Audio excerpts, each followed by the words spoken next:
If you pay attention, you'll notice that the operating systems of today's smartphones are becoming increasingly similar. Whether they're developed on the same Android platform or not, these operating systems still have some similarities, kind of like they're copying each other a little bit. So, how similar are they, and which operating system is the best? Let's start the video now.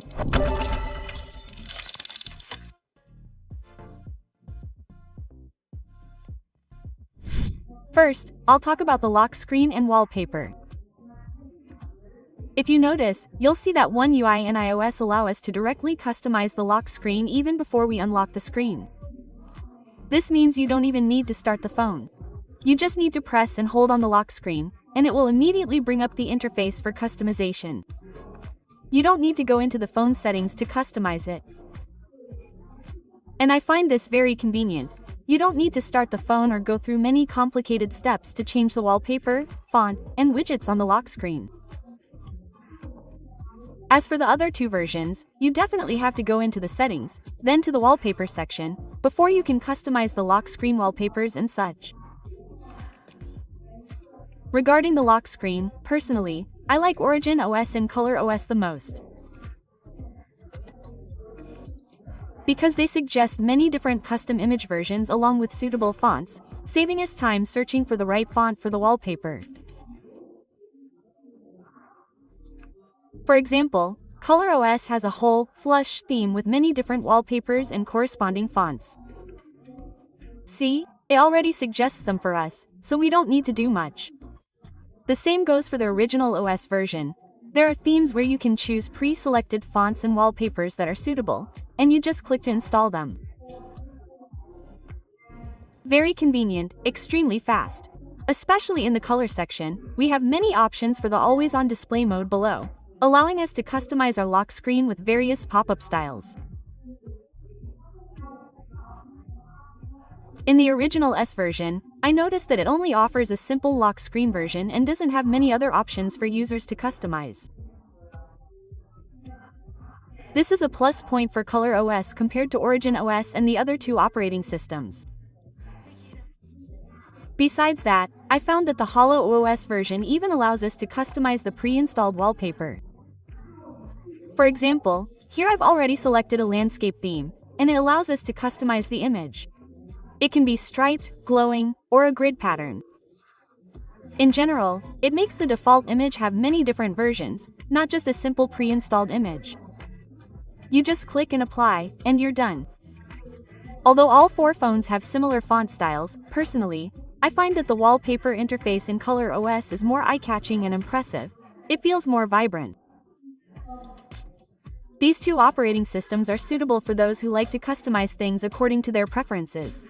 For example, these two phones don't have pre-installed text options, and we can customize them ourselves. For example, this text, and it also allows for many different pop-up styles. We can also move it around like this. It doesn't have to be fixed in one place. The same goes for iOS. We also have many options, both for the text itself.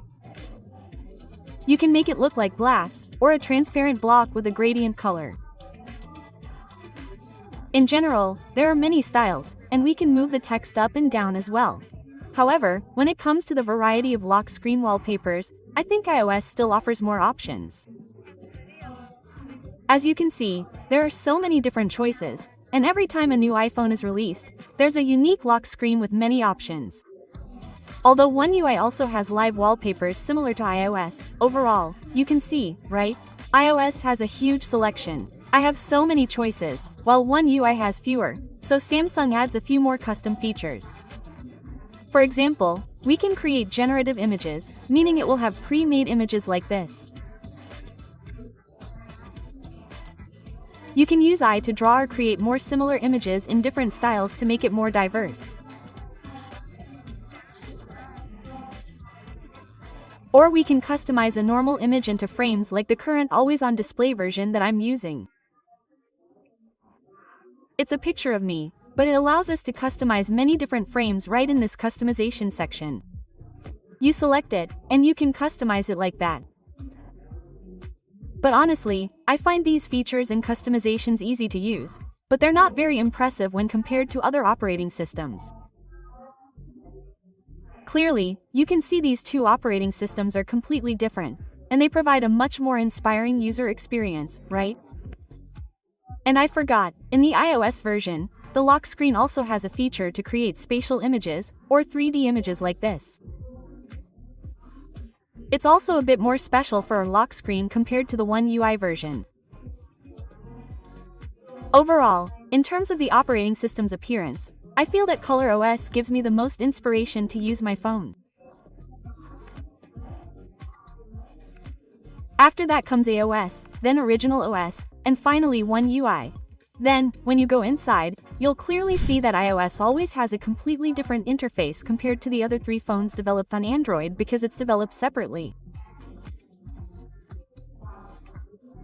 And if you look closely, the layout, such as the Wi-Fi icon in the top left corner, is present on all four devices.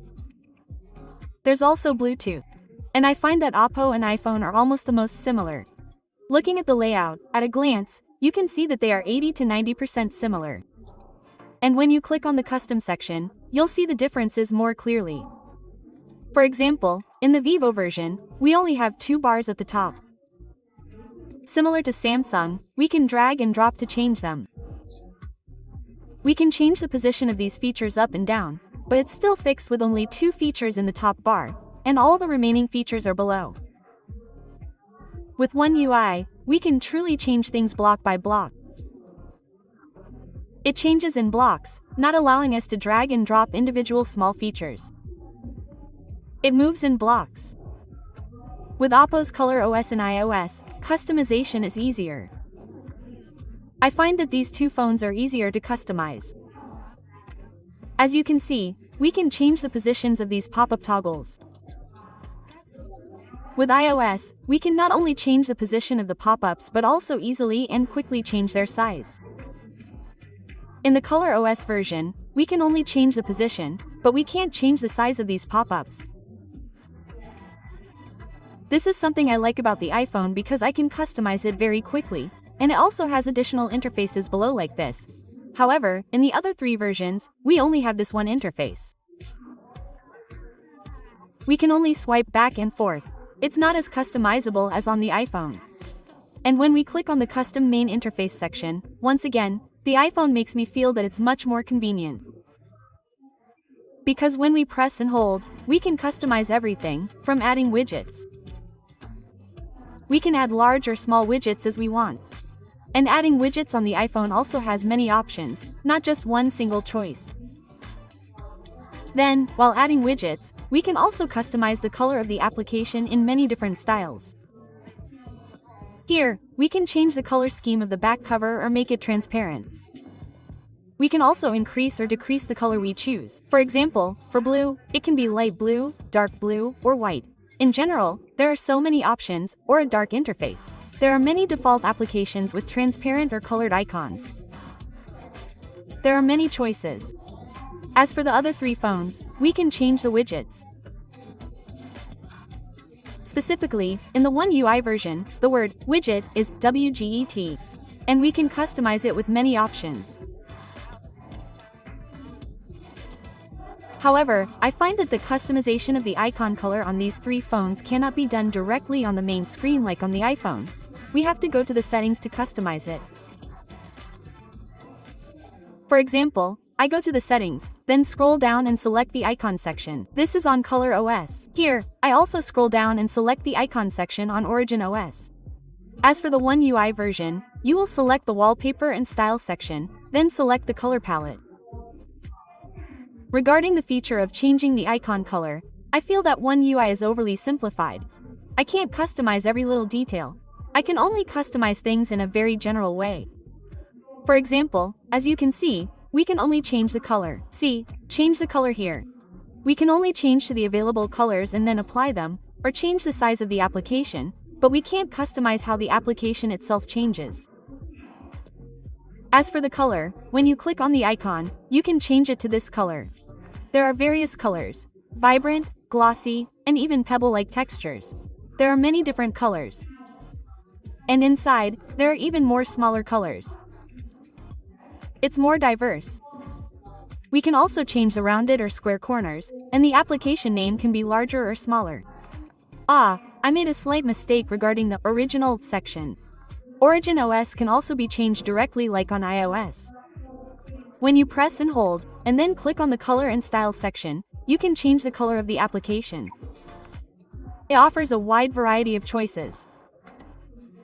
But for me, I still think iOS on iPhone has more color options. And you can see that when I customize the application color, the iPhone is almost uniform. Almost every application will have this color. Color OS is the same, but Origin OS on Vivo will have some inconsistencies with some third-party applications like Netflix, Facebook, and Instagram. They won't be able to display that color and can't be customized, remaining the default application color. This is a point where I think the Origin OS operating system isn't as optimized for some third-party applications compared to iOS and Color OS. And if you've used Android phones for a long time, you'll also see that in the upper right corner of each phone there's a toolbar like this. iPhones don't have this feature. Previously, it only had a TUS, but with touch functionality, it won't be able to add these kinds of features. And speaking of the toolbar, I think all three allow us to add many different features, including AI features. For example, Origin OS has a built-in screen translation feature, and we can also access many other features such as text extraction. For One UI, it adds quite a few AI features such as a translator, drawing assistance, and AI. This AI feature allows us to touch or draw on a selected object, for example, circling this area here, and we can translate it or get drawing assistance on the image we just circled, or we can draw, edit, or generate something, etc. It supports adding other AI features as well, which is quite convenient.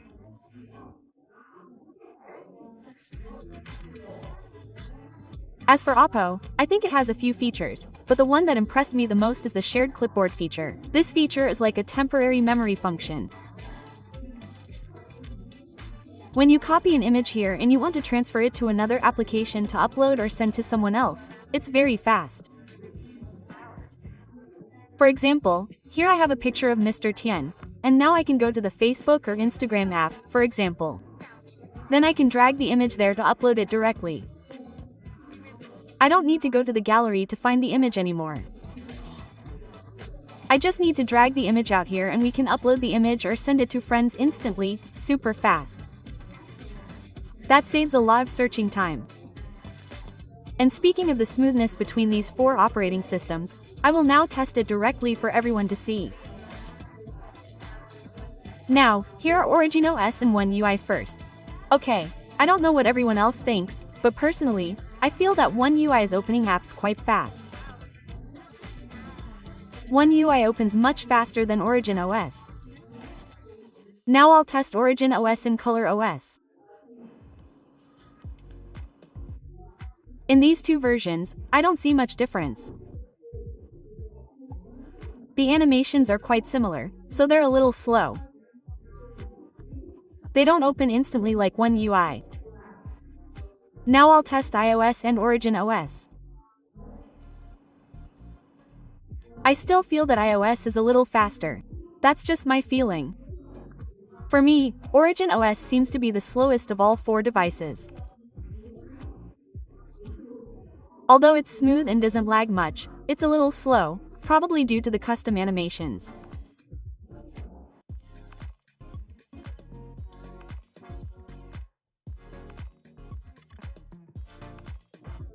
And all four devices have the pill-shaped pop-up interface at the top when we open applications related to audio. Currently, I'm recording audio.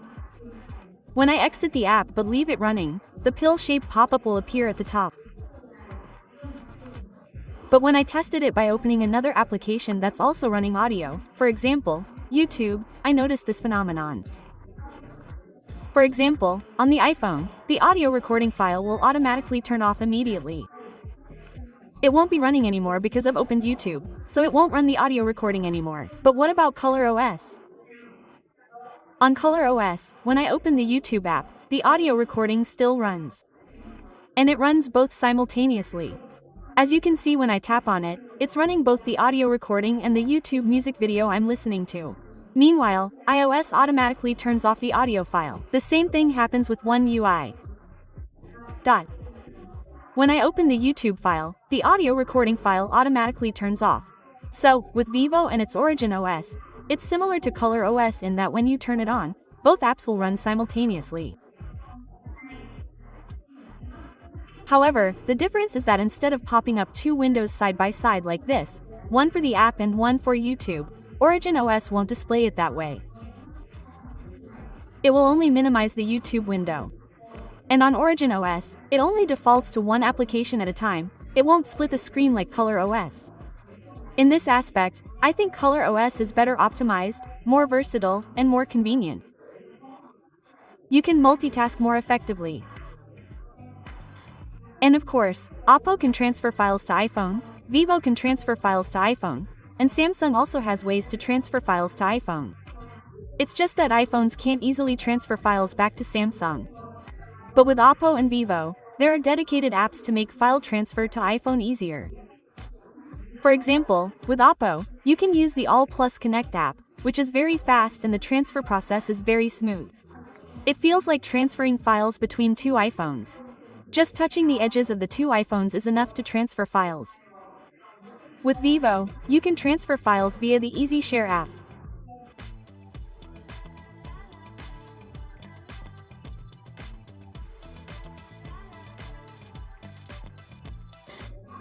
So, currently, I see that in terms of connecting and integrating different operating systems and creating a more seamless user experience, Oppo is doing very well.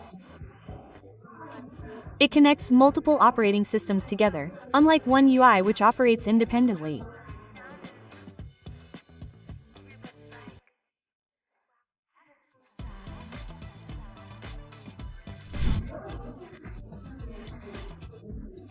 Regarding AI features for work, I think Samsung and One UI are definitely leading the way, and they are doing a great job with work-related support features. At the same time, I've noticed that Oppo's Color OS is increasingly integrating many AI features to support various tasks, just as diverse as Samsung's One UI. And I found that it works very well during my testing. Specifically, it has another feature called mental space. How does it work? For example, when you're viewing something on Facebook, I don't have the Facebook app here, but let's pretend I'm viewing something on Facebook. If you want to save information from a picture or a post on the website you're viewing, you just need to swipe up with 3 fingers like this. Immediately, the eye called mental space will analyze the image I just swiped up and add it to the mental space. It will even summarize what's in the picture and take notes for me. I find this more convenient. Why? Because with other phones, you have to close the app, then select the area, and then give a command for it to work. With Oppo, you don't need to give any commands or say anything. You just swipe up, and the AI automatically understands and saves the information from the image for you. For example, if it's a date, an event date, it will specifically note the date. If it's an article, the AI will automatically summarize the article for you, making it easier to read. And for content creators, who often browse Facebook, you might accidentally see a video idea.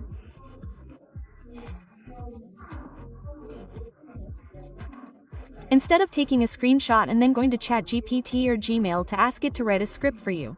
So, with this feature, Oppo's AI mental space will automatically note down that information, and sometimes it can even summarize the ID for you. You can ask questions directly because after summarizing the content, right? You can immediately ask questions, or it will also provide related topics from those websites for you to refer to. It's very fast, and I think this feature is really great. It's more convenient and optimizes the normal operations we usually use with AI features. Regarding photo editing features, personally, I think Color OS and One UI are still doing much better, significantly better than the other two phones. Because when I tested Vivo, I found it a bit limited in some AI editing features. For example, it only has AI erasing, or making the AI photo sharper to UHD, or adjusting the colors.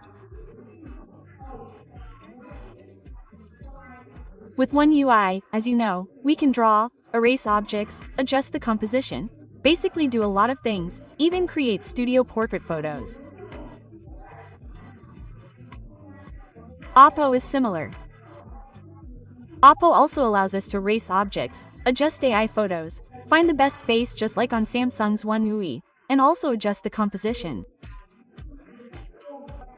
As for iOS, I think the erasing feature on iOS is still a bit poor compared to other Android phones because sometimes the erasing is still a bit messy. So, I don't rate the iPhone highly in terms of AI photo editing features. Specifically regarding AI photo editing features, One UI and ColorOS are still the best in my opinion. In summary, regarding the interface, animation, and smoothness, personally, I'm most impressed with ColorOS, because it's diverse, from customizing wallpapers to the applications within. iOS and Origin OS also provide a good, smooth, and sufficiently diverse user experience. As for One UI, personally, I find it a bit too safe because it doesn't have as many new features to explore as the other three operating systems. However, regarding AI features, I think One UI and ColorOS offer many AI features for photo editing and tasks related to work and study. And regarding AI features specifically, I like those two operating systems the most. Did you notice that all four phones have a similar interface? Therefore, switching between Android phones and iPhones is no longer as difficult as before. We can use them more comfortably. We don't need to learn and adapt from scratch. Which operating system do you like best among the four in this video? Leave a comment below. Yeah.